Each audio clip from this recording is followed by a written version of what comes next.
Buenas tardes. Buenas tardes. Hoy tenemos el placer de tener la segunda conferencia del ciclo Calíope, que estará conducida por el polifacético Josep Andreu García. Josep Andreu es publicista, como ya comentábamos en la ponencia anterior, escritor y editor, entre otras muchas cosas, pero sobre todo es una persona de gran elocuencia y mordacidad. Posee una gran conciencia social y eso le ha llevado, entre otras cosas, a colaborar con estas ponencias y con otras muchas cosas con la Universidad Popular Sant Joan Despí. Hoy la conferencia lleva el título de Literatura, la historia interminable, y en las palabras que nos pasó Josep Andreu definía la ponencia con las siguientes letras. Decía: la literatura en general y la lectura de obras literarias en particular es uno de los instrumentos más eficaces para la formación de la personalidad y el conocimiento profundo del mundo que nos rodea y de nosotros mismos. A través de la lectura se consigue el desarrollo de la capacidad de análisis y del sentido crítico. No se puede hacer una lectura bebiendo el libro como quien bebe las imágenes de la televisión. El lector tiene que analizar y tomar partido por lo que está leyendo. Por otra parte, y consecuentemente con eso, el lector adquiere libertad de criterio.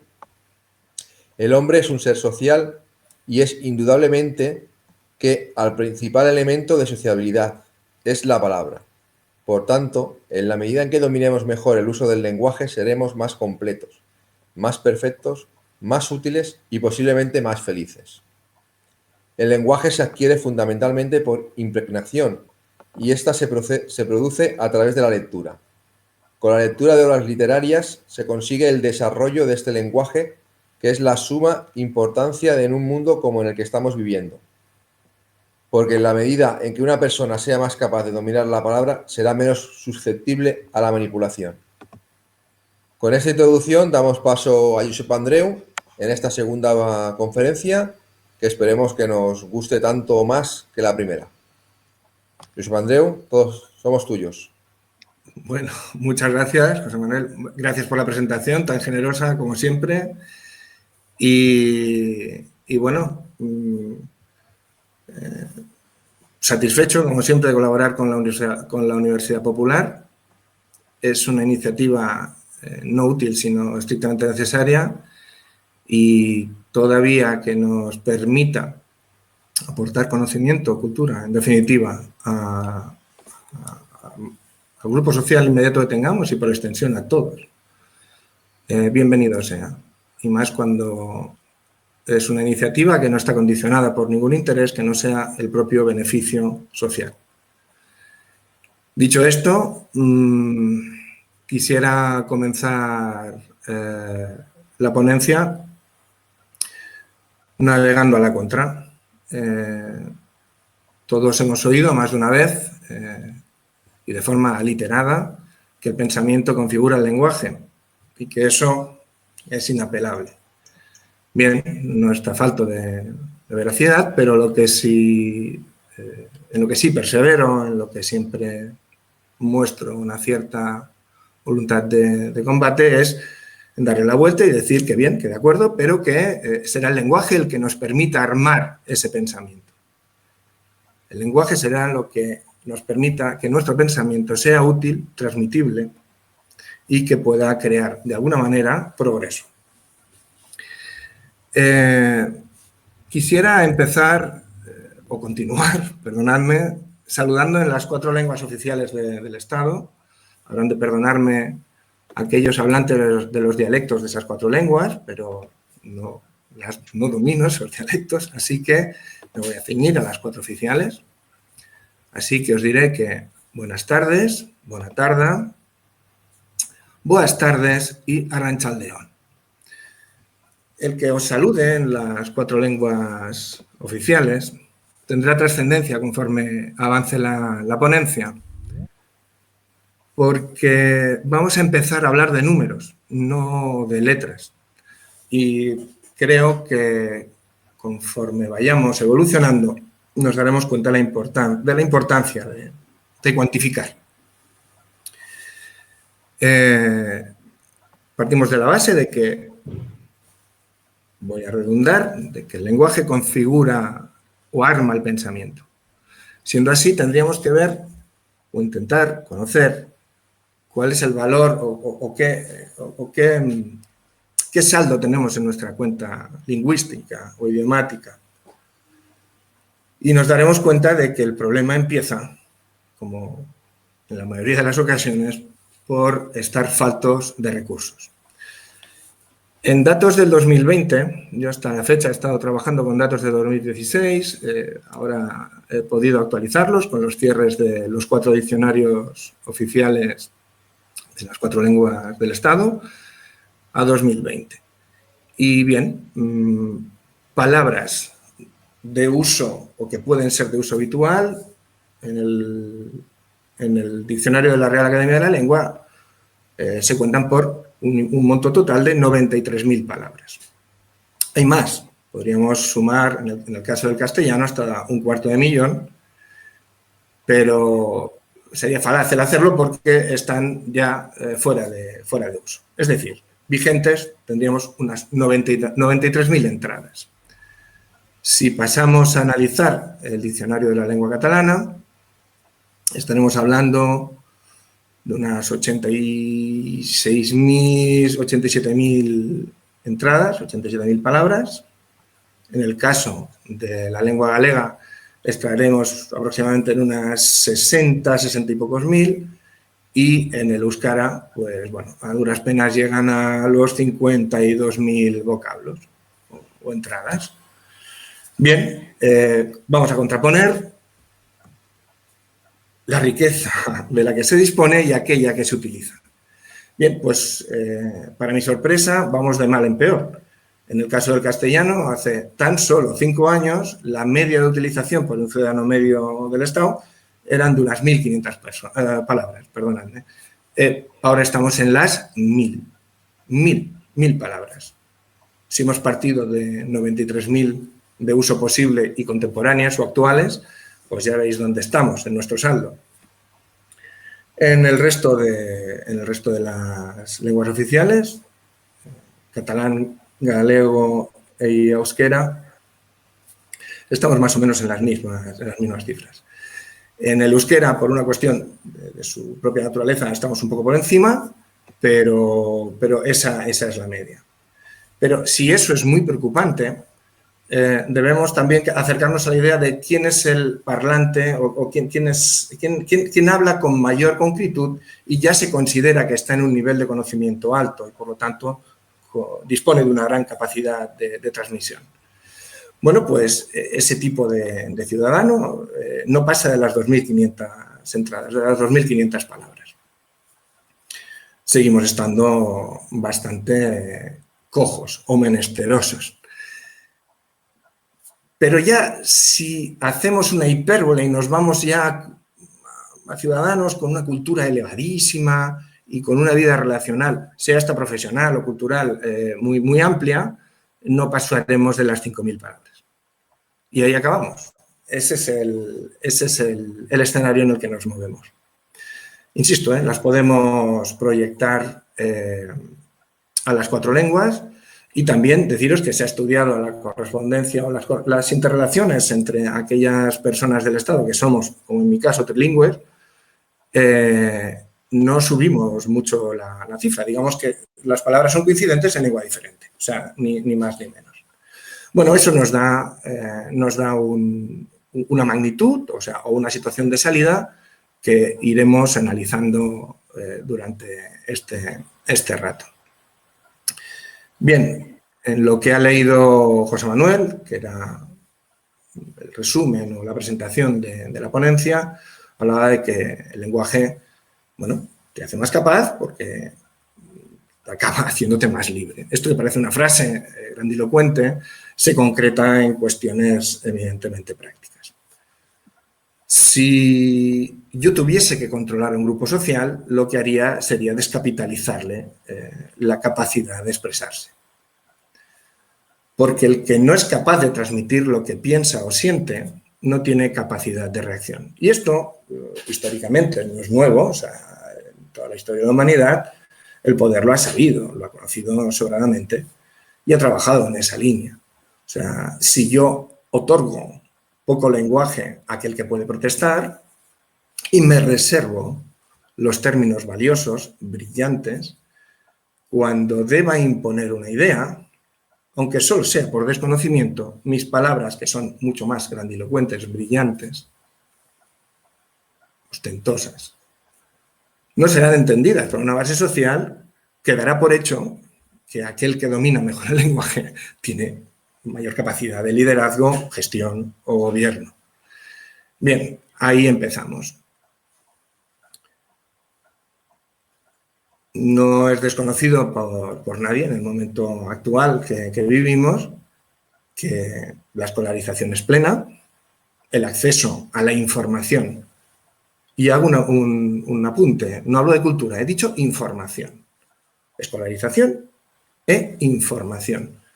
Bueno, la escolarización es plena, vamos a decirlo así, y la información está al alcance de la tecla de un terminal de ordenador, de un portátil, de una tablet, de un teléfono móvil. Pero la información no es conocimiento.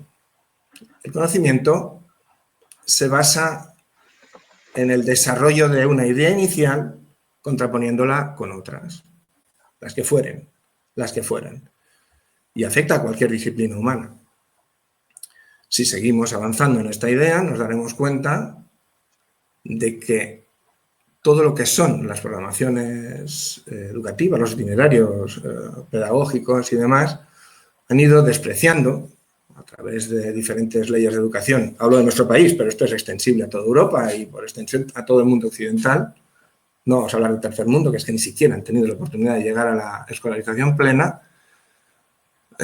Bueno, han ido drenando todas aquellas materias o disciplinas que requerían de un esfuerzo de conocimiento, o sea, de contrastación. Bueno, ¿para qué queremos avanzar más, abundar más, sumergirnos más en una idea si podemos perfectamente llegar a una definición que me sirve para complementar un cuestionario, un examen o un trabajo, el que fuese? Estoy hablando ahora de ciudadanos escolarizados. Bueno, pues sí, eso nos ha ayudado a ser quizá más rápidos, pero para llegar a ningún sitio. Deberíamos haber defendido de forma numantina la idea del conocimiento. Todo aquello que nos interioriza, todo aquello que no es capaz o no somos capaces de explicar, deja de existir. Aquí, si me permitís, haré una parada. En la ponencia anterior que versaba sobre literatura distópica, se incidió una y otra vez sobre obras distópicas que nos explican el presente. Muchos de vosotros, los que estáis presentes y los que escuchéis esta ponencia en diferido, habréis leído a Orwell, bueno, no sé, a todos los factotums, los iconos de la literatura distópica. Rebelión en la Granja, 1984, Fahrenheit 451, Mundo Feliz, Huxley.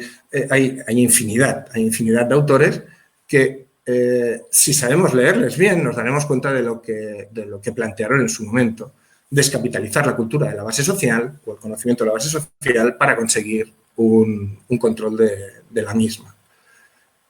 Y la hipótesis que se plantea y se repite es descapitalizar la capacidad de expresión de los colectivos sociales. Siempre hago lo mismo, recomiendo siempre Fahrenheit 451 y también 1984. Ahí hay un capítulo, bueno, un aspecto en el 84 que habla de la new lingua, que es la no lengua, es decir, te quito todas las palabras que no sirven para nada y que yo considero que son farfulla para que tú no puedas ni protestar, porque es que no sabes ni cómo articular el pensamiento. Bien, es el momento en el que nos encontramos. Se barruntó hace ya muchísimo tiempo, desde el primer cuarto del siglo XXI y seguimos en ello. Y bueno, aquello que parecía ciencia ficción ahora es una realidad tangible y además inapelable, lo cual lo hace muy gravoso y ¿por qué no decirlo? O sea, si me permitís un poco la hipérbole, doloroso. A mí particularmente me duele y me duele mucho.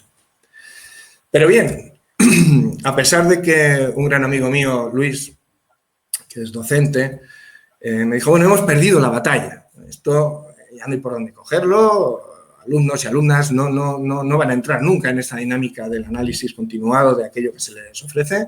Y además no tenemos tiempo y además los planes educativos cambian demasiado y las variables constantes ya han desaparecido. Bueno, pues se lo dije hace tiempo a Luis, os lo digo ahora a vosotros, pues muy bien, no hagamos nada, nos quedamos tan tranquilos y damos por hecho de que pues, aquí se ha acabado la historia.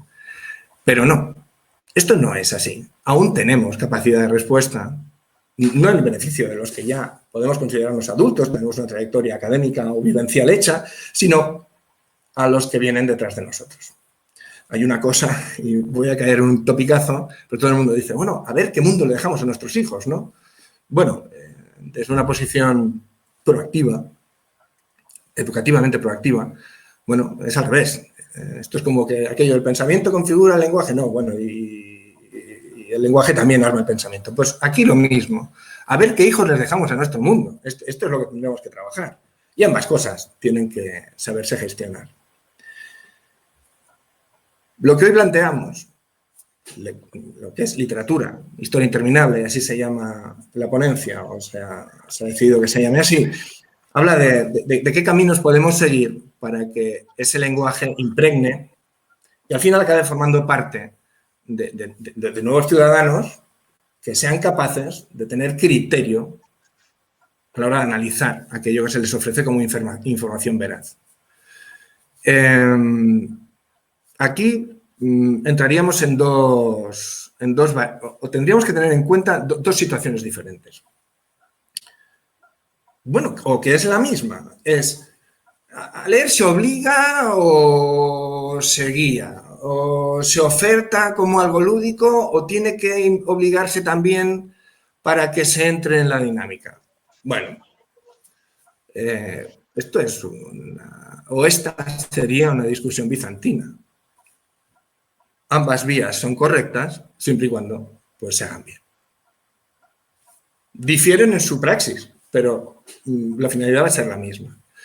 Empezaremos por eso de ofrecernos a la lectura. ¿Cómo llegamos a sumergirnos en la misma y quién nos lo facilita? Bueno, pues también lo hemos dicho muchas veces. En casa se educa, en la escuela se forma. También es verdad que en la escuela se educa, pero la realidad troncal es que en casa se educa, en la escuela se forma. Bueno, pues en casa los niños reaccionan por capilaridad, reaccionan por respuesta mimética. Somos gregarios y como cualquier homínido hacemos lo que hacen los mayores, ni más ni menos. Me atrevería a llevar esta tesis a la presencia física del libro, o sea, como un adminículo que está en una casa. Es bastante probable que si en una casa hay libros en una estantería o encima de una mesa o donde fuere, los niños los interioricen como un elemento de uso común, porque ven al mayor que lo coge, no sabe lo que hace, posiblemente el niño no entiende ni papa, o este libro que coge mi libro, mi padre, ¿esto qué es? O mi madre, no sé, pero lo coge. Si esa realidad se percibe, será fácil que un libro adecuado a la edad de los niños que están en casa pueda ser observado con interés. Bueno, como todo en la vida, la educación es lenta, progresa adecuadamente, pero es lenta. Pero si hacemos y repetimos según qué tipo de acciones en el ámbito familiar, al final los niños acaban subiéndose a esa actividad o interiorizándola. Ese es un punto básico. Claro, la pregunta será, bueno, ¿y qué le ofrezco yo a mi niño? Pues muy sencillo. Si le gustan, por ejemplo, ¿qué os diría yo? Bueno, mira, os voy a poner un ejemplo que además tiene que ver con el opio del pueblo, el fútbol. O sea, mi hijo, sin ir más lejos, empezó a acercarse a los libros con el Real Club Deportivo Español. Esto es un libro de fútbol. Dices, pero qué tontería más grande. Bueno, pues ahí está. tiene fotos, ¿eh? Este es el señor Tamudo, un histórico del español. Bueno, pues por ahí empiezan las cosas. Bueno, cada vez tiene más libros en su habitación. Deo gracias. Ahí estamos. O sea, poco a poco. Pero si sigo con el ejemplo de mi vástago menor, me voy a ir al instituto o a la escuela. Algún problema hemos tenido ahí. Porque todo tema que sea tratado dentro de una asignatura puede requerir de un esfuerzo o de una actividad lectora que amplíe o acompañe esa materia. Pero no deberíamos omitir que el término obligatorio tiende a generar rechazo. Y más en un momento social en el que las variables son tan amplias que a los chavales también les cuesta centrar la atención. Ahí, en el ámbito académico, por mi parte, y esta es mi opinión, lógicamente es solo mi opinión, me acercaría al temario y abriría más opciones que no literatura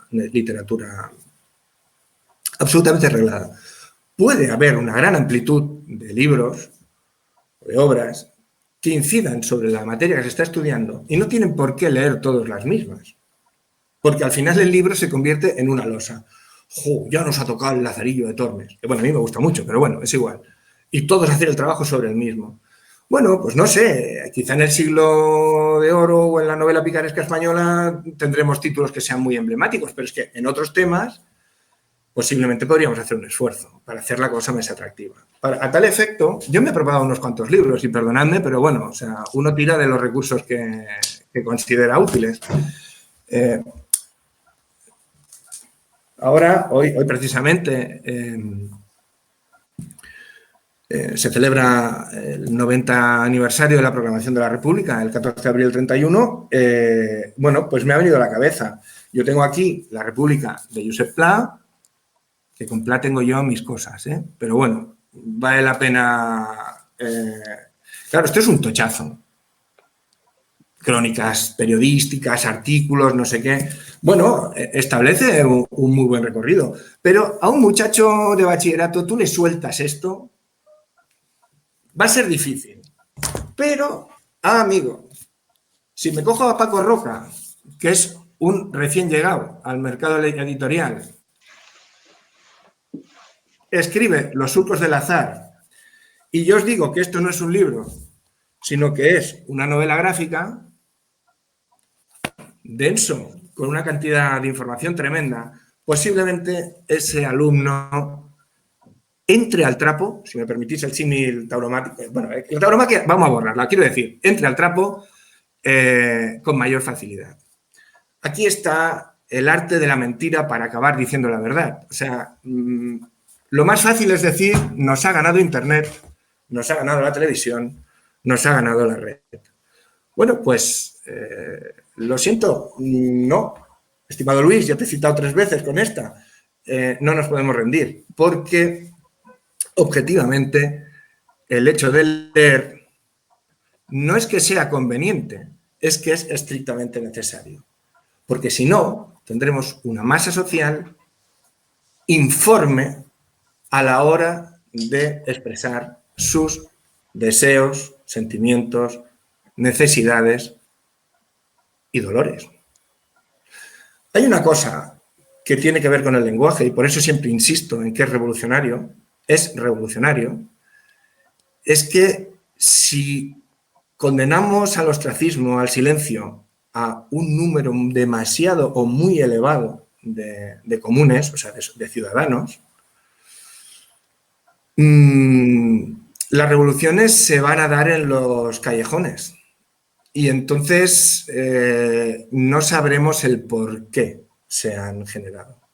Y el conocimiento del lenguaje permite que las tensiones sean explicadas, puedan ser explicadas, puedan ser entendidas y en definitiva acaben configurando eso de lo que hablo siempre, que ya la gente está harta de que en mis ponencias vuelva a lo mismo, acaben generando, construyendo puentes. Da igual lo que pensemos, Da igual de qué trayectoria o tradición familiar vengamos o cuál sea la ideología de los nuestros. Es lo mismo. Si realmente dominásemos el lenguaje por una acumulación del hábito lector, que en definitiva nos va a dar conocimiento, sería más fácil buscar los espacios de intersección social. Lo siento, no puede tener... Esto que voy a decir es reaccionario, increíblemente reaccionario. De hecho, ya se me ha reaccionado tantas veces que ya no me afecta ni lo más mínimo. Y perdonadme la soberbia o la presunción, pero es que no. Alguien que domina solo 1000 palabras no está suficientemente desarrollado, armado, para tomar decisiones. Esto es muy duro y soy consciente. Esto es muy duro y lo peor, soy consciente. De ahí el perseverar en lo que en esta ponencia planteo o planteamos desde la UP. Hay que seguir perseverando en la idea, que ya he repetido desde el principio, esta creo que es la tercera o cuarta vez, perdonad, que es el lenguaje el que arma el pensamiento. Pensar sabemos todos.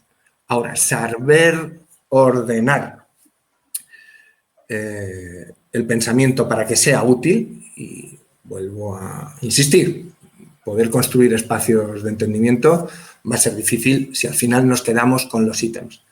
Hay algo que hace poco en una entrevista que, bueno, tuve el honor que me hiciesen en una emisora de radio recientemente, hablábamos de publicidad. Yo rechazo frontalmente la publicidad, a pesar de mi formación, la rechazo, porque creo que es una ciencia, realmente está desarrollada como una ciencia de manipulación. Bueno, en aquella entrevista salió, como siempre, Joseph Goebbels, el gran teórico de la comunicación del nacionalsocialismo alemán, del nazismo. Bueno, era un genio, o sea, era una persona inenarrable por lo nefasta, pero no se le puede quitar el mérito de haber establecido una teoría comunicativa que nos aplasta a todos. ¿Y en qué se basa? En la pérdida del lenguaje. Y triunfó. Es el fenómeno comunicativo más enorme de la historia del hombre, por encima de los grandes imperios asiáticos y de nuestro gran referente, que es el Imperio Romano. Increíble. O sea, con 10 preceptos, bueno, he marcado 4, disculpadme, lo hago con las 2 manos, con 10 preceptos consiguió una manipulación de un pueblo repitiendo conceptos básicos hasta la saciedad. Bien, la intelectualidad alemana de aquel momento, también es cierto que la crisis económica condicionó mucho la capacidad de respuesta de los demócratas tradicionales, pero no perseveraron en eso. Hablaban de la violencia que ejercía el nazismo en ese momento, hablaban de muchas cosas, pero nadie se paró a pensar en cómo funcionaba el lenguaje totalitario. Corto, sencillo, entendible y sobre todo prometiendo cosas que fuesen estrictamente necesarias. Agua, gas, dinero a final de mes, incluso les prometieron un utilitario para todos los alemanes. Bueno, esto es un ejemplo práctico, o sea, que tiene una demostración histórica, pero que además es que la tesis o la teoría de Joseph Goebbels sigue estando vigente y se aplica precisamente a la publicidad para que acabemos comprando lavadoras. Ni más ni menos. Bien. ¿Cómo un ciudadano evita el verse atropellado por una idea que, aun siendo quizá mentira, repetida hasta la saciedad, se convierte en verdad? Dominando el lenguaje, sabiendo leer, entender lo que se le dice, buscar las palabras adecuadas para contraponer aquellas que se le repiten y que no tienen vuelta, que son monolíticas. Solo se consigue leyendo. El título de la ponencia: literatura, la historia interminable. Es que no se acaba nunca. O sea, el hecho lector es casi como decía Celaya, el aire que necesitamos 13 veces por minuto, ¿no? O sea, leer es hoy por hoy leer y, por tanto, la derivada, que es el conocimiento del lenguaje, es hoy por hoy la única trinchera en la que nos podemos instalar todos. Esperando, por supuesto, poder hacer ofensiva, pero bueno, hoy por hoy, al menos mantener las posiciones. Antes hablaba de las dos líneas de actuación, la académica y la familiar. Voy al día a día. Es que yo en mi casa leo y mi hijo no lee nada. Vale, puede ser. A mí me ha pasado, ¿eh? Yo tengo libros para aburrir y mis hijos pues han entrado de otra manera. Bueno, también se da el caso de que niños, niñas ven una actividad paterno-materna, oye, les cansa mucho ver tantos trastos de aquellos y no sé qué, ni no sé cuántos, y no suben de forma inmediata.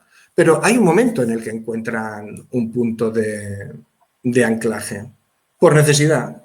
Por ejemplo, si me permitís, no puedo poner, por ejemplo, a nadie que no sea yo o mi propia familia y yo, perdonad.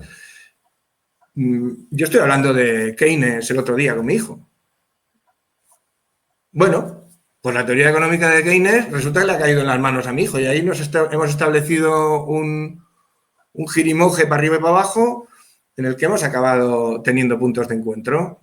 Pero bueno, es que lo de Keynes no se ha quedado en la red, es que ha tenido que ir al libro porque si no, no entendía nada. Porque la sinopsis solo da un dato, pero no el trasfondo del mismo.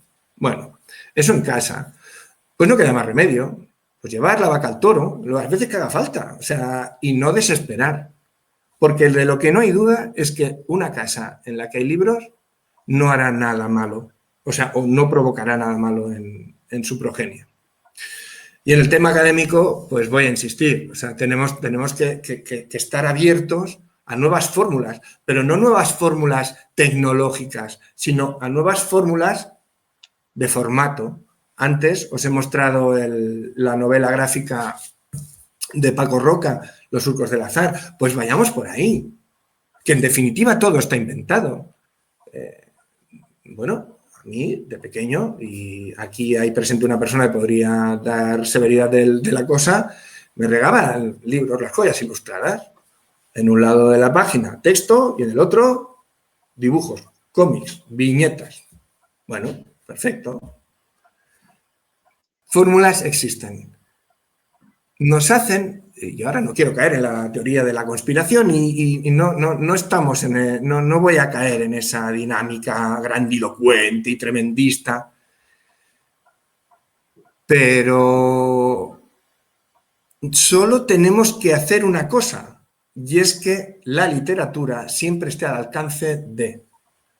No vale la excusa de que, bueno, es que ya en el ordenador lo encuentra todo. Pues no. Pues no. Encuentra todo, pero no sabe analizarlo. Necesita un recorrido más largo. Otra cuestión doméstica. ¿Por qué la literatura es conveniente? Porque llena los espacios. ¿Y a qué nos referimos? Pero si mi hijo ya está ocupado todo el día, pues vamos a procurarles espacios de asueto. Que a lo mejor en su jornada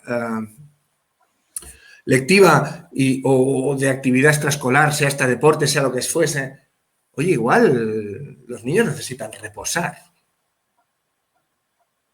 Pero no para tocarse el cogote, sino, oye, si tienen elementos de distracción cercanos, oye, pues a lo mejor el aburrimiento se convierte en recogimiento, que es diferente. Yo recuerdo, en mi época, de acuerdo que no estaba internet y todo lo que queramos, pero muchas tardes yo me sentaba allí con mis zapatillas y abría un libro y me lo podía mirar. Y a veces ni me lo leía, simplemente lo ojeaba, hasta que volvieron a caer en mis manos. Bueno, y en el ámbito académico, volvemos al ámbito académico, pues abrir la mano. Los profesores son los pilares de la tierra y están demasiado presionados. O sea, cumplimiento estricto bueno, vamos a dejarnos de historias. O sea, vamos a llevar también la educación a la calma. Porque si vamos con prisa, solo recogemos lo que es estrictamente necesario en el momento. Pero no sembramos a futuro. Nos hemos vuelto recolectores, no somos sembradores, hemos vuelto a la prehistoria. sea, recolectamos, pero no generamos riqueza personal, riqueza de conocimiento. Esto es como un barbecho. Tú puedes tener una tierra excepcional, pero si no hay agua, no hay buenas simientes y no hay cuidados por parte de los agricultores, podremos tener el mejor terreno del mundo, con unos nutrientes excepcionales, pero hay que plantarlo. Y el símil lo he traído expresamente porque la agricultura es el arte del tiempo. Ahora me diréis, no, porque ahora la agricultura es industrializada. Bueno, pues lo siento mucho porque tampoco vamos bien por ahí, pero me voy al concepto estricto y tradicional de agricultura. Necesita tiempo, tiempo, tiempo, tiempo. Y entender que un almendro, olivera, lo que sea que plantes hoy, necesita un tiempo para empezar a dar fruto. No podemos acelerarlo todo. Porque al final lo que pasa es que las manzanas crecen rápido, pero no saben a nada. A nada. El ser humano es igual. Hombre, no voy a decir que seamos una fruta rojica y chula, pero es que nosotros somos el plantel de mañana.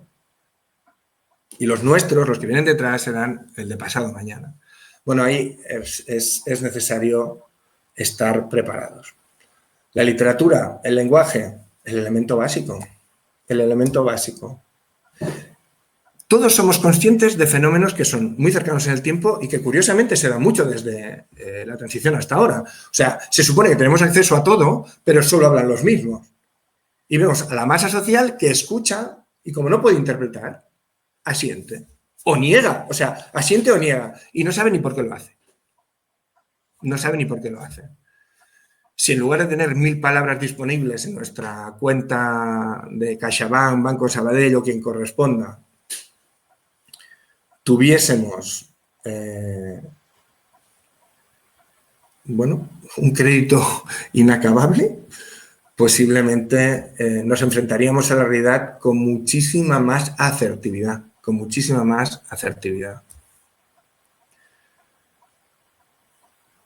Acciones directas. Las librerías están en la calle para vender libros, pues se compran libros. ¿Por qué? Pues para el regalo de cumpleaños, libros. Mi hijo no lo quiere, da igual, ya lo tiene en la habitación. Mi novia no lee mucho, pues es igual, le voy a regalar uno que sea, pues yo qué sé, los perros del mundo, porque le gustan mucho los perros. Pues los perros del mundo, sí.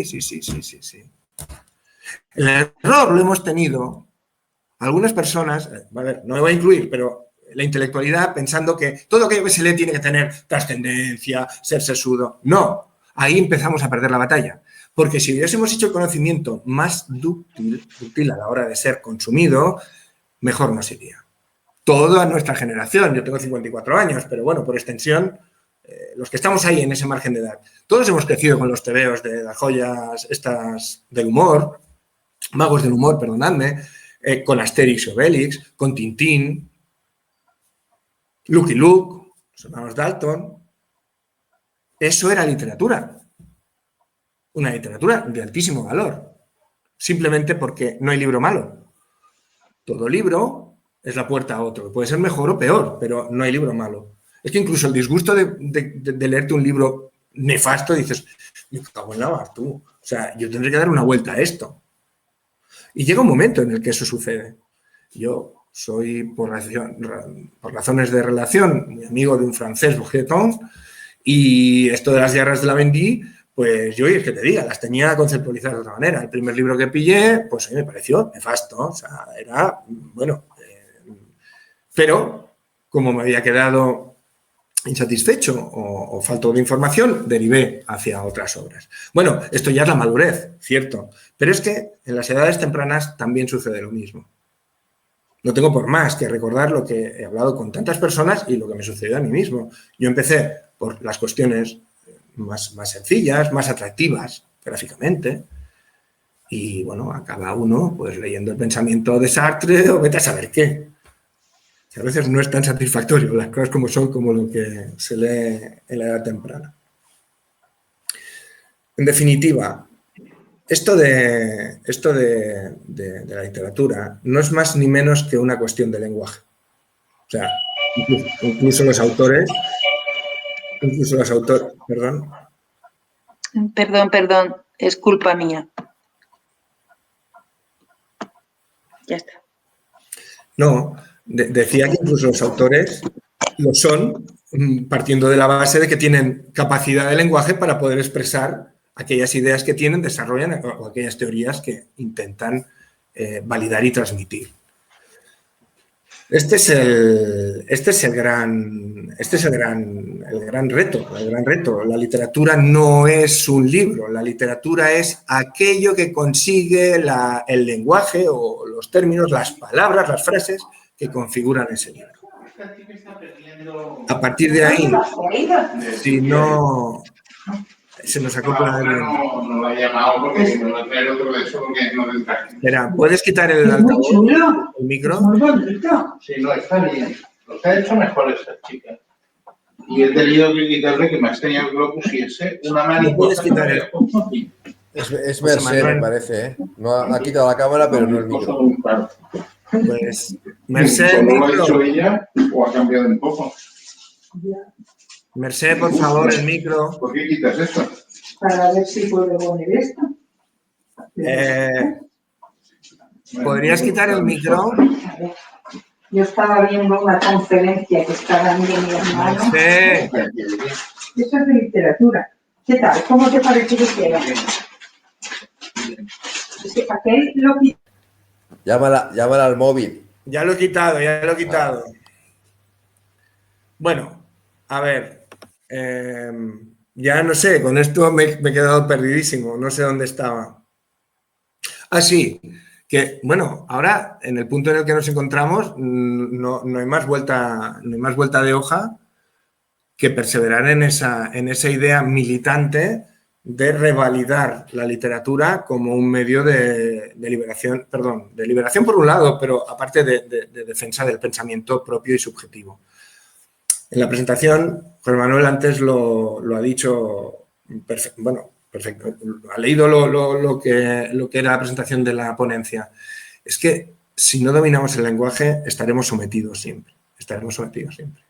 Y es más, estaremos sometidos y no sabremos cómo romper ese sometimiento conjugando nuestra situación con nuestros iguales. No sabremos explicarnos. Estamos enfadados, estamos muy enfadados. ¿Vale? Muy bien. Yo también. ¿Qué hacemos? Pues no lo sé, vamos a quemarlo todo. Bueno, no, perdona, pero es que el banco también es tuyo y mío. O sea, a ver por dónde tiramos. Eso es lenguaje. Capacidad de análisis, transmisión de las conclusiones, puesta en común de objetivos. Me preocupan mucho los niños y los jóvenes en su no actividad lectora. Imaginémonos cuando... Y esto posiblemente muchos de los que escuchéis o veáis esta ponencia os reconoceréis. Le pasa algo a nuestra progenie, a nuestros hijos, a nuestras hijas. ¿No? ¿Qué te pasa? Estoy muy enfadado. ¿Por qué? Porque estoy harto de mi hermana. Bueno, pero ¿por qué? Ahí no tenemos capacidad de respuesta. Como padres tenemos un conflicto, lo observamos, sabemos que pasa algo, pero no lo entendemos. Si el niño sociabiliza en base al lenguaje y domina variables de expresión, posiblemente diga, estoy muy enfadado. ¿Por qué? Porque estoy muy harto de mi hermana. ¿Por qué? Porque le ha dado más lechuga de la que debe al conejo, o a la tortuga, o al bicho que sea. Y se va a poner mala. Y la tortuga es mía. Bueno, hijo, a ver, la tortuga te la regalamos a ti, pero tu hermana ya te dijimos que podía tocarla. Sí, pero entonces que no le dé tanto de comer. Bueno, pues de acuerdo, espérate. O sea, el problema es que te preocupa que se ponga mala. Vale, pues ya hablamos con tu hermana, a ver cómo le... Esto, que parece un teatrillo de medio pelo, es significativo. Cualquier infante, cualquier niño o niña que crezca dominando el lenguaje, sabrá incluso tranquilizar su espíritu y por lo tanto evitará conflictos. Alitero mucho, pero es que es así, o sea, no hay otra. Si recurrimos solo al flash inmediato, no llegaremos a ninguna conclusión. ¿Cómo se nos controla políticamente? Afirmando categóricamente y negando la realidad del otro. Contraposición. pero además con una violencia apreciada. Si todo el mundo argumentase, si todo el mundo pusiese datos objetivos encima de la mesa, hablase de pros y contras en las derivadas de esos planteamientos políticos o de gobierno, posiblemente estaríamos todos un poquito más tranquilos de entrada y después observaríamos el futuro con una cierta tranquilidad y o esperanza. Bueno, yo he intentado sintetizar un poco. Invito a todo aquel que quiera hablar, pues ahora a establecer esta última media hora, a establecer debate o conversación, o llamarle como sea. Y sobre todo una última idea, que puede sonar crematística o mercantilista, pero no va por ahí. O sea, es que yo creo que el libro es un producto de primera necesidad,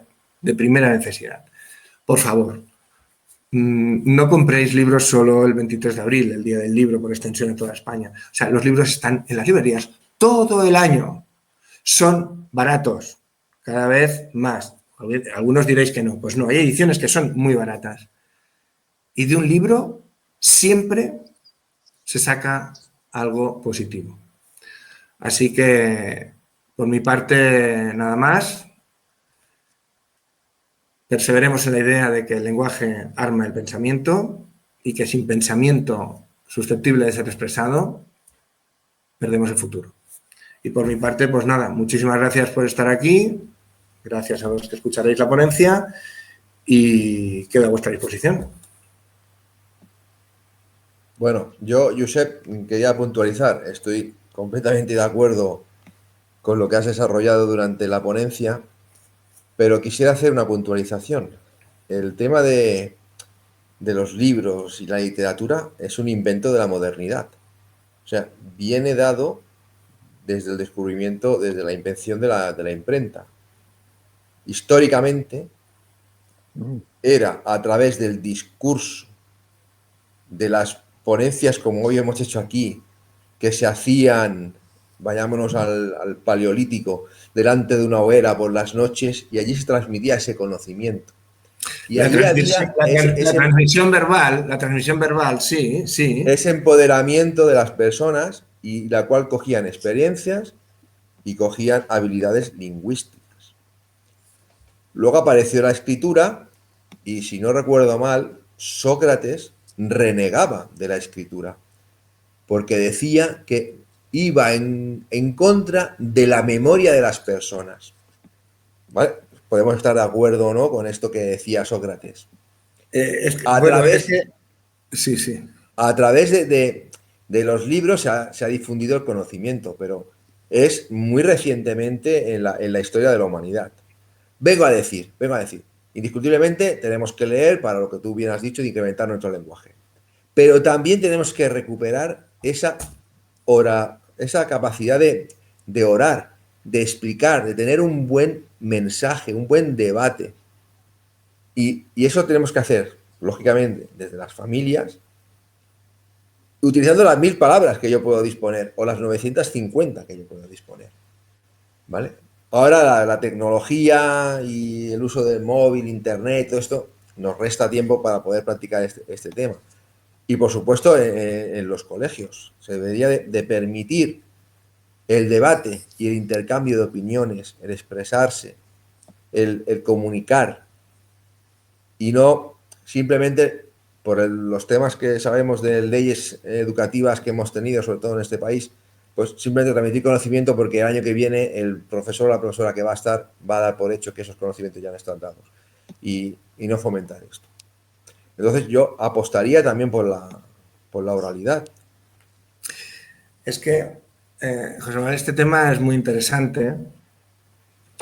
La oralidad, la transmisión oral de conocimientos, ¿vale? Aquí se da no se da un fenómeno, se da un hecho histórico que es la popularización, democratización de la obra editorial, o sea, impresa. ¿Sabes qué pasa? Que yo me lo miro a pasado, y este tema de la transmisión oral lo hemos hablado, yo es que creo que en la historia del hombre se han dado pocos fenómenos tecnológicos útiles y inocuos, digamos, hacia el entorno y al contrario, creando gran riqueza. Esa es la imprenta y por extensión la obra editorial. No entran en contradicción las dos ideas, José Manuel, esa es mi forma de verlo. Por cierto, respecto a Sócrates, ya sabes que no soy muy amigo de los socráticos, o sea que ahí ya entraremos. Ya sabes que yo soy de los tontos platonistas, o sea que estoy ahí en otro mundo.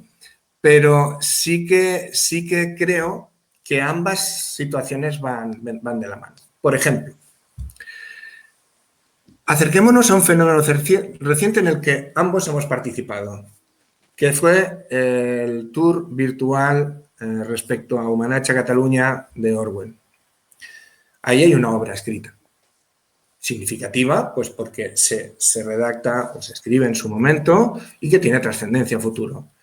Pero el conocimiento sobre esa obra a nosotros nos hace preguntarnos de forma oral, precisamente de forma oral, otras variables. Recuerdo que todos los que participamos en ese tour introdujimos variables que no estaban contempladas en el libro. No sé si estarás de acuerdo, pero fue así, o así lo recuerdo. Sí. Uh-huh. Yo diría que el hecho de leer nos da muchas herramientas y que una de ellas es la capacidad de relacionarse personalmente. Y ahí aparece la tradición oral. Simplemente porque por contraposición de ideas de cada uno de los integrantes de esa relación directa o personal, próxima, ahí se genera la tradición oral. De hecho, vuelvo a poner un ejemplo próximo a nosotros. ¿Qué sucede cuando nosotros nos reunimos? Se establece una línea de pensamiento que no tiene base o no se sustenta en papel, ni siquiera en otros medios, o sea, en nada, más que en el conocimiento mutuo o gregario o mancomunado. Estoy de acuerdo contigo, es que no entiendas que te estoy haciendo ahora, no te estoy rebatiendo nada, es que te estoy diciendo, sí, tienes razón. Lo que pasa es que el invento de la literatura impresa me parece cojonudo, porque es que los otros sí que están ciertamente condicionados. O sea, vamos, la verdad, Internet tiene unos sesgos tremendos. No vamos a entrar ahora a hablar de los algoritmos de las narices, que tú preguntas por un viaje a Andorra, macho, y te salen 18.000 anuncios. O sea, eso es manipulación.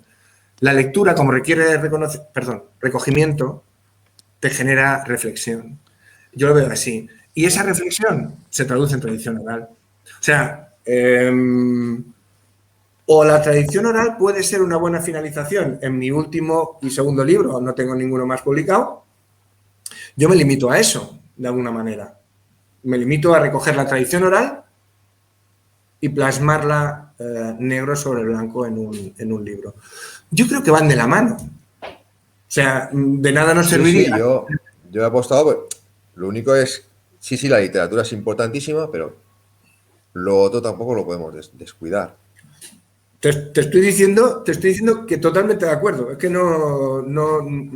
nunca he creído, en mi caso, subjetivamente, nunca he creído entrar en conflicto en eso. He visto utilidad en las dos actitudes. Eso sí te digo que 1000 palabras son muy pocas. Eso sí que te lo digo. 1000 palabras es muy poco. Y no he querido entrar en lo que es la configuración de frase, porque aquello de derivar una idea de otra es una habilidad que he ido perdiendo, ¿eh? Y eso también afecta a la tradición oral. Si no sabemos derivar, nos explicamos mal, ¿eh? Nos explicamos mal. Pero bueno, eso queda ahí y ya está. Bueno, ¿alguna cuestión más? Sí, pues voy a intervenir. Bueno, lo primero, quiero pedir disculpas porque me he incorporado tarde. Estaba en otro jardín y he salido de un jardín y me he metido en otro jardín. y he llegado cuando he podido. No, yo he escuchado la conferencia y me gustaría resaltar una cosa. O sea, estamos en una sociedad donde lo que impera es la forma sobre el fondo y el tener sobre el ser. Claro, en una sociedad donde cada día la guerra se está librando en esta batalla, que es decir, que la gente está más pendiente de la forma de las cosas y más pendiente del tener que no por el fondo de las cosas y por el ser o el cultivarse uno mismo, claro, la batalla de la literatura está perdida. Tiene mal recorrido. Aparte de esto que estoy comentando, añádele todo el tema de que las nuevas generaciones casi todo su conocimiento lo relacionan a imágenes. O sea, todo su conocimiento es visual y en imágenes. Claro, nosotros hemos leído siempre, como hemos leído siempre, pues el leer un libro, tú te creas tu propia película leyendo el libro. Pero es que mi hijo, la película no le interesa leerla, porque mi hijo ve la película, es que la quiere ver. Es que su percepción del mundo es visual. Y de hecho es un hándicap para ellos, porque el día que tienen que entrar en cuestiones abstractas, tienen dificultades tremendas. ¿Por qué? Porque todo lo que es abstracto y no es visual o palpable, para ellos es un drama.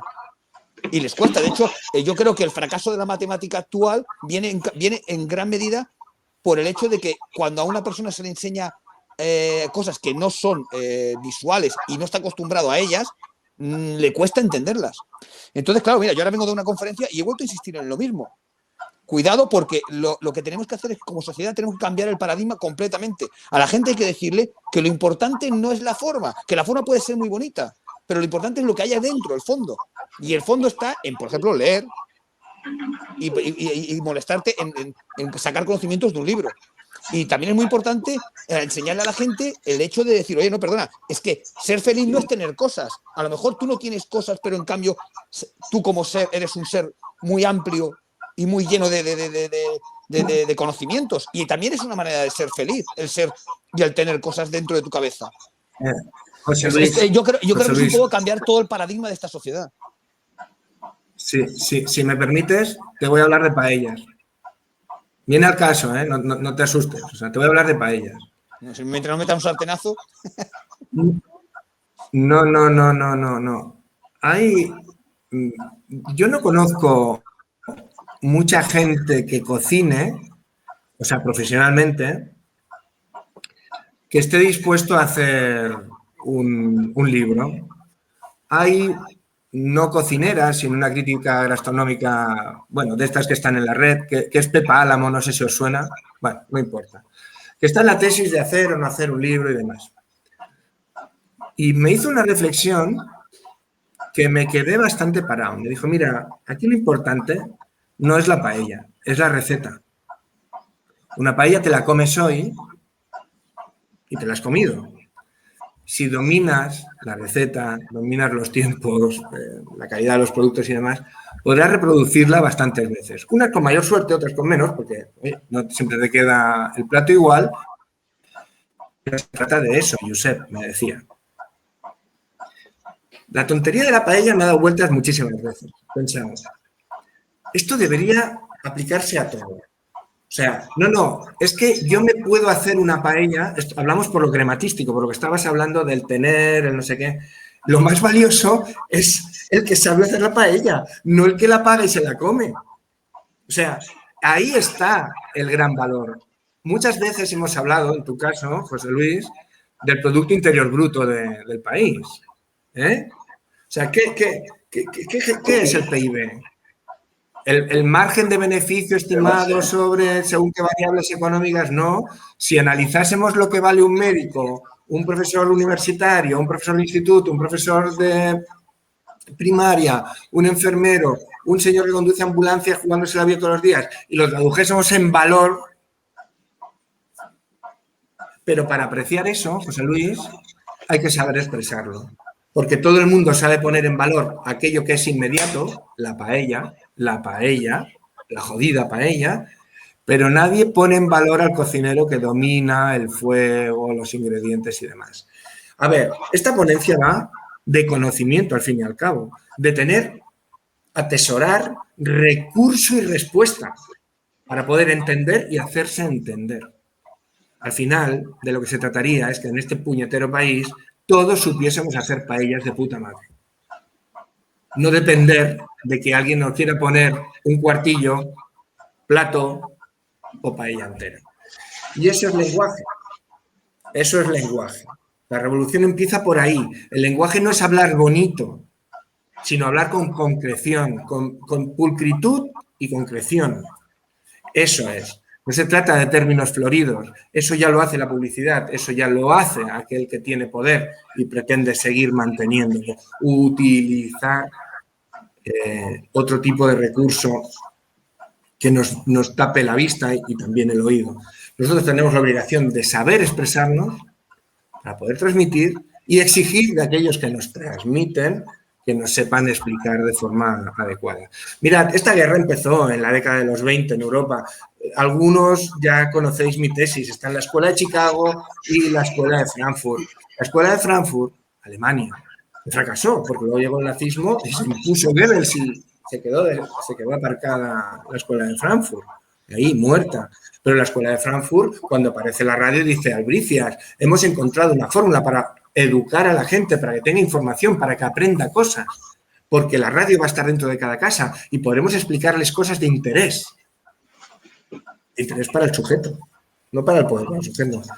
Pero, amigo, quien puso la pasta para fabricar radios fueron los yanquis y apareció la Escuela de Chicago y dijeron: no, lo interesante es que la radio está dentro de casa cada día martilleando a ver si les vendemos algo. Un Forte, los cornflakes de Kellogg's, y ahí perdimos la batalla. Pues perdimos, ahí empezó. Y es más, la Escuela de Chicago es la primera que establece que lo audiovisual estará por encima de lo impreso. Bueno, es una lucha larga. Estoy de acuerdo con tu desespero, que también es el mío, tal, pero lo siento, antes he citado a Luis Bolívar y lo vuelvo a citar ahora. Muy bien, amigos, pues estaremos muy jodidos. Pero aquí, bueno, esto es como en Colinas de San Juan en Cuba, que vayan viniendo, que le van a pagar caro. Bueno, pues perdonadme el símil militaroide, pero hasta aquí hemos llegado. O sea, lo que no se debe admitir, no debemos permitirnos a nosotros mismos, es la cesión. No podemos ceder. Y cada uno en su trinchera, pues conseguir lo que sea. El que tenga un niñico de 3 años, libros para 3 años. El que tenga de 5, de 5. Y hablar mucho también, porque me voy a subir al carro de lo que ha comentado José Manuel. Y es verdad, me ha gustado mucho la apreciación porque pienso, bueno, todo aquello que generemos para que el niño, la niña, nuestra progenie tenga lenguaje, también tiene mucho que ver con hablar con ellos. O no estaremos de acuerdo que ya no hay espacios de retiro que no sean... perdonadme, es que soy un lego en esto de los términos nuevos, digital, bueno, informática o la red o todo esto. ¿Es que hablamos con ellos? No. Es que les hemos quitado los libros, pero es que tampoco hablamos. No hablamos. No, es que en eso quiero puntualizarlo. O sea, yo te puedo hablar en primera persona. Mi hijo se coge el trasto ese con los cascos y mantener una conversación con él es que es complicado, porque es que no da pie. Es que es así de triste y así de duro. No da pie, porque está inmerso en esa marabunta de imágenes que les ponen ahí, de gente haciendo no sé qué, y no le consigo hacer ver que puede leer un libro. Es más, te digo más, he conseguido que vea series subtituladas. Digo, coño, ¿algo leerá? José Luis, la trinchera la tenemos cada uno. O sea, si para que aprenda inglés versión subtitulada, cojonudo. Si para que lea algo sobre un tema determinado, en lugar de libro, es historia gráfica, lo que antes llamábamos cómic, venga, cómic. No sé, hay que probarlo. No yo quería decir una cosa. Dime. No sé, yo quería volver a lo que decía José Manuel al principio, bueno, en la primera intervención que has hecho, que ahora tú confluías un poco, yo confluía del todo. A ver, aquí estamos hablando de comunicación, el tema de hoy, la ponencia, se refería a la comunicación escrita, pero luego el otro compañero hablaba de la comunicación visual, que hoy es la imperante, pero yo iba a lo que decía José Luis. O sea, la palabra es importante cuando es escrita, incluso cuando no es palabra, cuando es comunicación no verbal.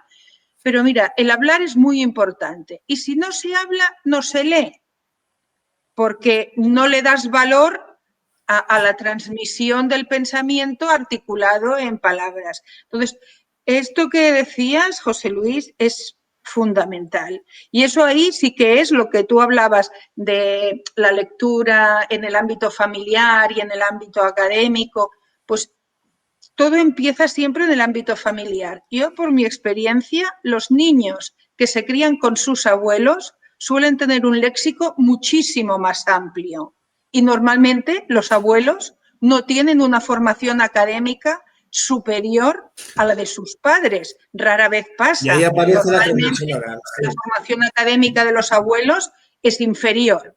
Pero en cambio mantienen mucho más léxico, por lo que hablabas tú de que se ha ido entre la cuestión visual, los iconos y todas esas cosas, el léxico se ha restringido. Entonces, por lo que sea, tú tienes en la escuela criaturas que pasan tiempo con los abuelos y su léxico es más amplio. Porque si no tienen una mejor formación académica, aunque tengan ese plus de una vida mucho más en la que la oralidad tenía más importancia, ¿no? La transmisión oral de conocimientos, de órdenes, de opiniones, de emociones, pues es porque dedican más tiempo al diálogo. Los padres y las madres tienen mucho tiempo ocupado con el trabajo, con los nervios, con el estrés, con mantener la cotidianidad de compras, higiene, comidas, etcétera. Y en cambio los abuelos hablan con las niñas y con los niños, hablan mucho.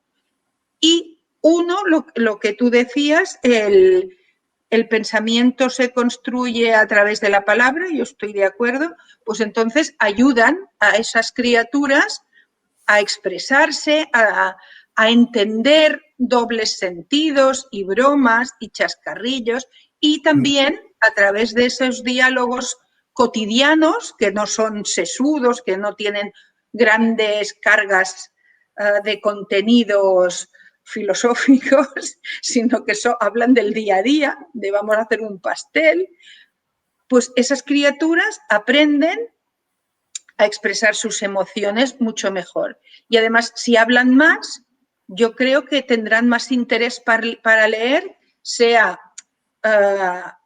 en un primer momento o cuando sean más mayores, porque tendrán un acervo personal, un bagaje de palabras que les enriquecerá. Nada, ya está. Como veis, lo de largar mucho es cosa de familia, ¿eh? Mira, Mercè, hay un ejemplo, y bueno, perdonad, por extensión a todos, ¿no? Hay una cosa que me llamó mucho la atención. Hace pocas semanas me invitaron a comer a casa de un familiar nuestro, Mercè. O sea, bueno, lo puedo decir, si José Luis y José Manuel le conocen, de Ginés, ¿vale? Allí estaban sus 4 nietos, ¿vale? La mayor debe tener 18, si no me equivoco, siguen por 17, 15 y la pequeña va a hacer la comunión ahora, tendrá 9. 9. Vale. Alrededor de aquella mesa pasaron muchas cosas. Lógicamente, somos familia, se genera batiburrillo, estamos ahí hablando de lo divino y de lo humano. Pero, ya que has sacado el tema, me has hecho pensar, porque es que lo he visto gráficamente, ¿eh? O sea, aquella mesa tan grande, todos separados, que parece un portaaviones. Claro, esos niños han estado mucho con sus 2 abuelos. En ambos casos, o sea, por el cruce de familias, todos son gente que ha desarrollado su actividad en el agro, ¿no? Agropecuario, o sea, fuesen ganaderos, agricultores, lo que sea. Y se habló del tiempo, de la climatología, del frío, del no sé qué, no sé cuántos. Hostia, perdón por la expresión, hasta la pequeña dominaba eso de las cabañuelas y no sé qué y no sé cuántos. Esa es una tradición que tiene que ver con la realidad de la actividad rural, pero que se hace extraño que una chiquita con 9, 10 años o uno con 15 los conozca. ¿Eso por qué es? Por capilaridad, transmisión oral. Sus abuelos, insisto, los de las diferentes familias, por las parejas que son, han transmitido eso. Y tienes razón, Mercè, ninguno de ellos, y tú lo sabes bien, son universitarios. Hablo de los abuelos, ¿eh? Bueno, esos chiquillos, cuando salen a la calle o se van a la playa Mazarrón o se van a no sé cuánto, son capaces de leer un poco, quizá no tanto, tan bien como sus abuelos, la realidad del clima de ese día o de esa semana que se barrunta y todo eso. Bueno, sí, cierto. Pero claro, también saben explicar lo que sus abuelos les han hecho conocer. Tienen un léxico más amplio y así como el abuelo dirá, esto es así porque es la cabañuela de, ellos explican el porqué. Bueno, ambas cosas progresan adecuadamente en paralelo. Pero sí, es verdad, me has hecho pensar en ese caso y José Manuel tiene razón. O sea, de ahí la importancia de encapsular ese conocimiento que es verbal, que no está escrito, y transmitirlo. Bueno, Dios gracias, para eso están los vídeos ahora. Que, por cierto, a ver si le damos caña, que tenemos varios pendientes de ese tipo. A ver. No sé, a mí estas cosas me apasionan, pero digo en serio. Que, por cierto, Esther, en la biblioteca, esto último que hemos comentado, de recoger la experiencia no escrita, sino de transmisión verbal, sería un puntazo, ¿eh? Una biblioteca de conocimiento agrario y ganadero, oye, lo unido. Sí. Y no sé, ya está. Hace años estuve... ¿Me oí? Es que yo no me oigo con esto, ¿me oí? Perfecto. Sí. Pues hace años sí que estuve barajando la opción de que fuesen distintos trabajadores, pues un veterinario, tal, a la biblioteca. Y estuve hablando incluso con algunos. Pero después me enteré que en el cole lo hacían, ¿sabes? Entonces, a veces, cuando haces actividades muy parecidas a la del cole... Pero una cosa no quita la otra. Nosotros tenemos unos clubes de lectura virtuales que en este pueblo se hacen muchos también, pero oye, estamos ahí ofreciendo nosotros también. culturales. O sea, sí, nosotros también tenemos el club de lectura. Por duplicidad no vamos a dejar de hacerlo.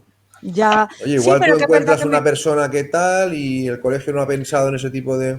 Pero que si hablé con un amigo que es ganadero y me iba a dejar el cerdo porque el veterinario iba a venir, o sea, si vamos, que había un lechón de eso, o sea, que estuve allí y después al final me desanimé un poco, la verdad. Pues para adelante con todo eso, para adelante. Como estás en un sitio tan interesante, Esther, ahora te van a llover las propuestas. Pues perfecto, Habla perfecto. con las maestras y los maestros jubilados y que vengan a explicar cuentos a la biblioteca. Sí, se ha hecho con algunos abuelos, con algunos maestros, aunque no sean jubilados, sí. Bueno, sí, pero cuesta. Los jubilados porque disponen más de tiempo, ¿eh? Si son los otros, ole los maestros en activo que encima... Yo os tengo que decir una cosa. Esther es, si me permites, ¿eh? A ver lo que dice. No. A ver, es que no quiero caer en pasar el cepillo ni en ser grandilocuente. Pero Esther tiene una gran capacidad creativa, ¿eh? A la hora de entender el entorno en el... Sí, la tiene. Ya me has hablado de esa biblioteca, o sea que yo lo sé, pero como soy maestra jubilada, pues por eso te ofrecía la idea. Lo que pasa es que, José Manuel, te digo que es una labor ímproba, ¿eh? O sea, cuesta mucho calzarse los pantalones a veces, ¿eh? O sea, porque... Predicamos en el desierto. Es tenemos que tener más moral que el alcoyano.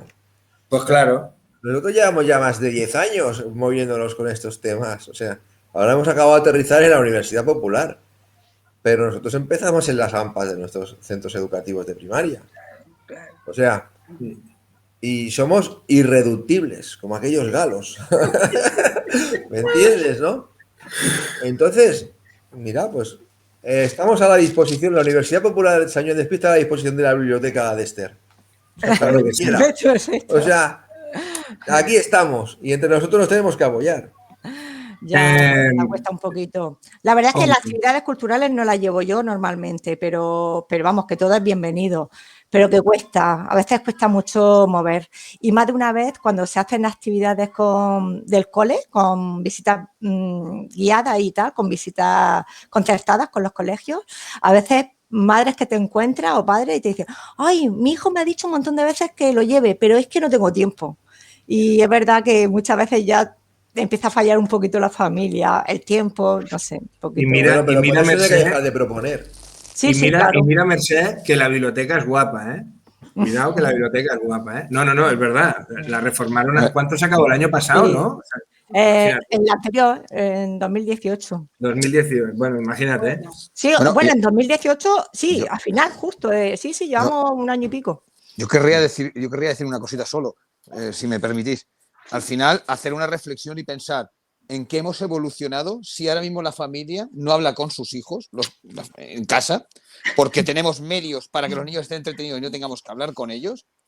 Y que las familias ahora mismo tienen que trabajar padre y madre para poder sacar el sustento de la casa y tienen que estar los dos enganchados de sol a sol. Yo estas cosas me gustaría, es una cosa que yo lo dejo caer para decir, ¿esto es evolución? Porque si evolución, esto es ir para atrás, bueno, no para atrás, no, ir hacia el abismo. Porque tenemos los hijos que no les dedicamos tiempo porque no lo tenemos, por ejemplo, para llevarlos a la biblioteca, porque trabajamos padre y madre, que no quiere decir que no tengan que trabajar las madres, quiere decir que a lo mejor se tendría que hacer otra redistribución del trabajo y otra manera de conciliar la vida familiar y laboral, porque si en la vida familiar y laboral que tenemos hoy por hoy, lo que hace es que no tenemos conversaciones con nuestros hijos, con lo cual nuestros hijos están sometidos a las pantallitas estas todo el día. Y encima tampoco les podemos dedicar tiempo porque no lo tenemos y resulta que son los únicos que pueden dedicar el tiempo, los abuelos, porque están jubilados. Coño, pues esta sociedad yo creo que no tiene mucho... Bueno, ya sabéis lo que opino yo del ser humano, ¿no? Y de a dónde vamos. Pero bueno, ahí dejo caer eso, ya está. A ver, José Luis, mira, perdóname, para llevarte al optimismo militante, por Dios. O sea, que de verdad que me estás dando un sentir ahora mismo que me muero, ¿no? Mira, es que he citado una comida familiar. Voy a seguir con el mismo ejemplo. Esta nena va a hacer la comunión. Vale. Y claro, o sea, pues, hombre, a uno le gustarán más o menos las comuniones, pero ese no es el caso. El tema es que la chiquilla es muy graciosa, a mí me cae muy bien, y yo le dije a su madre, nena, algo tendría que hacerle yo de detalle a la cría para la comunión. Y me dice, pues no sé, cualquier cosa. Y dije, pues gracias por decírmelo. Un libro se llama Celia, igual que tu hija, y ya está. Eso se llama estar en la trinchera, José Luis. Tú persevera, aunque solo sea con un jodido libro el día de la comunión. Ya está. O sea, al final no queda más remedio, hijo mío. Es que estamos muy en minoría y hay que seguir perseverando. Perdona, Esther, Ridi. No. Yo estoy un poco con José Luis. Iba a decir una cosa, lo que pasa es que, claro, yo no sabía que iba a estar hoy aquí y leí hace poco. Lo que pasa es que me da cosa porque no sé si realmente es así o no lo comprobé y no os puede decir la fuente, que el coeficiente intelectual de las nuevas generaciones va bajando. Y eso es bastante grave, porque eso nunca ha pasado.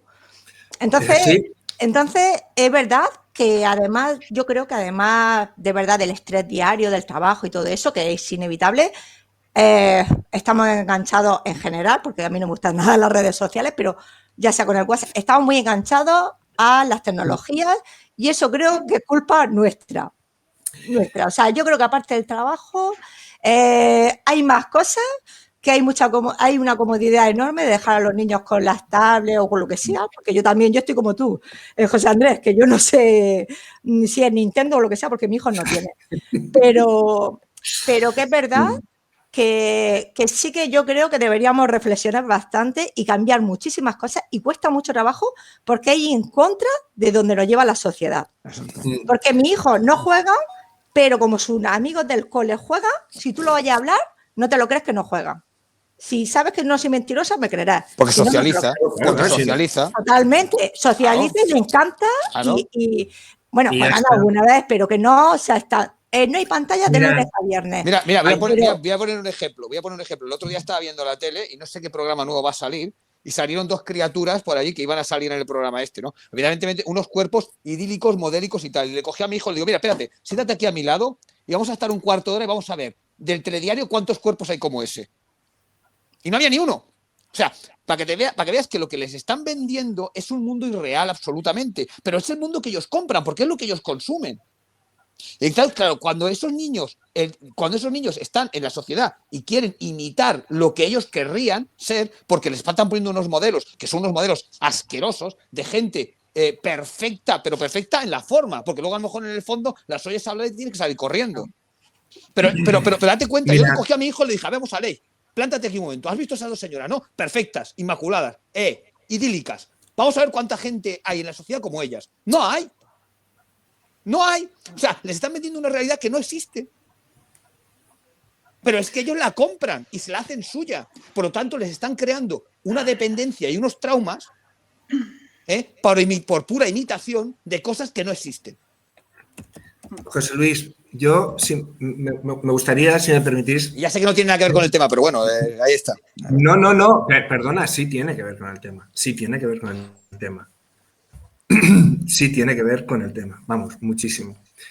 Esther ha apuntado una cosa que además esto, Esther, abre un campo de trabajo proactivo, o sea, desde alguna entidad educativa o formativa, una biblioteca lo es, que es el tema de la merma o la pérdida de capacidad de CI y demás.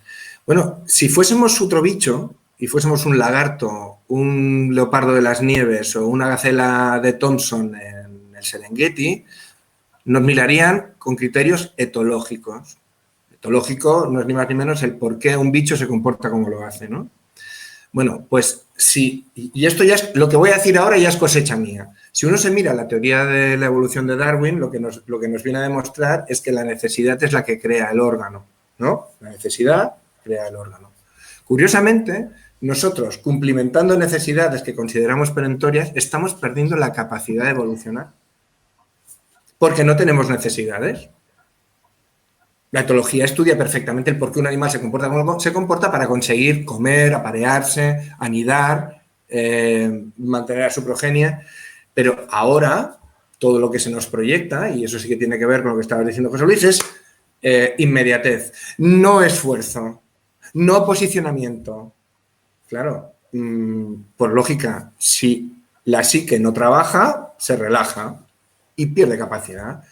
A ver, hay muchas teorías, Esther, sobre esto y lo que has comentado no se ha comentado una vez. O sea, esto sale de forma reiterada. Pero es que lo estamos generando nosotros. O sea, si no hay necesidad de nada, ¿hacia dónde evoluciono? O sea, ¿qué necesidad tengo de perfeccionar una técnica o de optimizar un conocimiento o de ponerme en común con otros para conseguir un fin superior? Lo que sea. Pues claro, minimizamos expectativas y al no tenerlas nos dormimos. Es que al final esto es así. No sé. ¿Dónde está la voluntad de esfuerzo para conseguir algo si ya me lo van a dar? José Luis, no se te oye, ¿eh? Perdonar, que digo que en el fondo no deja de ser una inconsciencia por parte de estas generaciones que se piensan que lo tienen todo, pero en realidad lo que no tienen es absolutamente nada.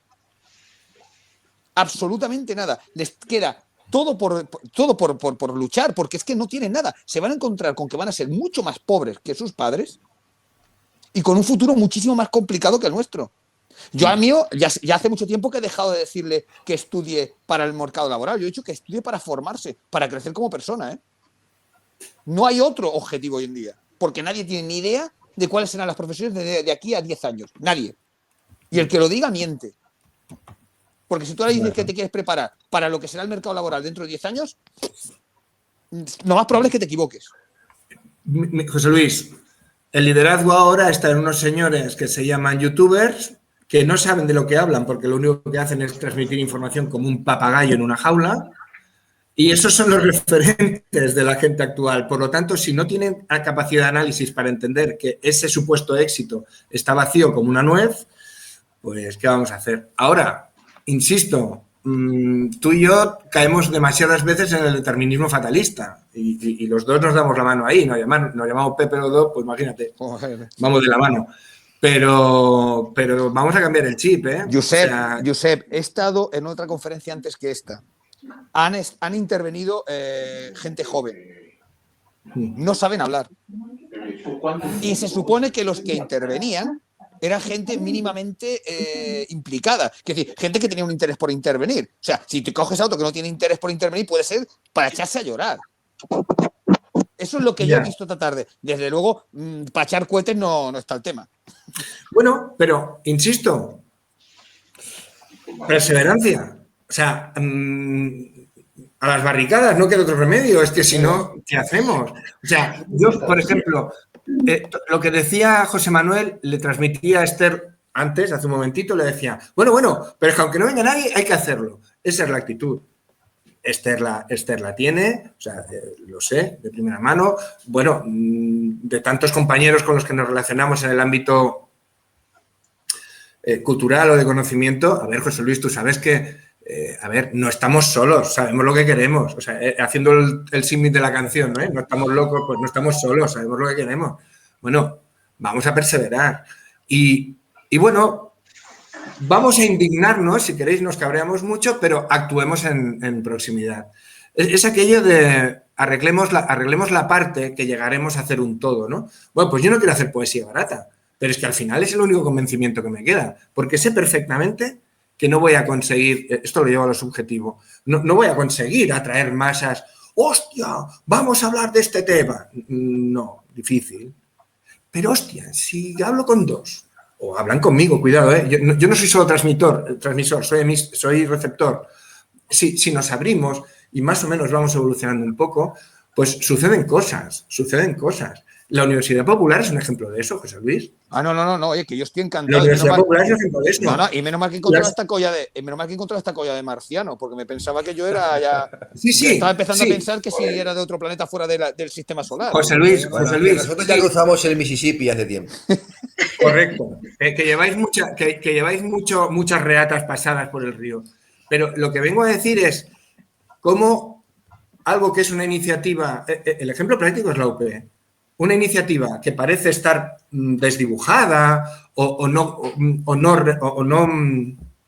cimentada, acaba teniendo un reconocimiento, o sea, se convierte en una entidad formativa reconocida estatalmente. O sea, a veces los pequeños sueños se cumplen y las trincheras se convierten en algo más cómodo. Siguen siendo trincheras, pero, hostia, ya no me mojo si llueve. Sí, bueno, pues... Mi objetivo es no tener grandes expectativas. Ya lo sé.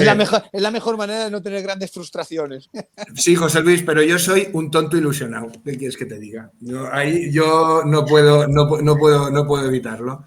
Lo que pasa es que tú y yo hacemos muy buen tándem porque nos vamos compensando. Eso está bien. Bueno, eso está muy disculpadme, ¿eh? Yo tengo un compromiso personal y me tengo que ir y además os agradezco vuestros compromisos personales en aras a que todo vaya mucho mejor. O sea, que venga, muchacho, para adelante, que mira la gente que hay haciendo cosas. Muchas gracias a todos, ¿eh? Venga, gracias. Sí, gracias. Buenas tardes. Bueno, damos por finalizado, gracias. ¿No? Sí. Damos por finalizado la sesión. Vale. Bueno, emplazaros el día 28, que tenemos la tercera y no última conferencia, sino de este ciclo, la última de este ciclo, que versará, si no recuerdo mal, en razones para escribir. ¿Vale? Ahí ya pasaremos de la oralidad, de la literatura, a sacar de dentro de nosotros. Ahí está. Bueno, esa me interesa mucho, Andreu. Me interesa mucho que igual me lanzo yo también a escribir algo. Pues venga. Pues ya tocaba. Bueno. Venga, gracias. Buenas tardes a todos. Adiós. Salud. Bueno, muchas gracias. Hasta luego. A vosotros.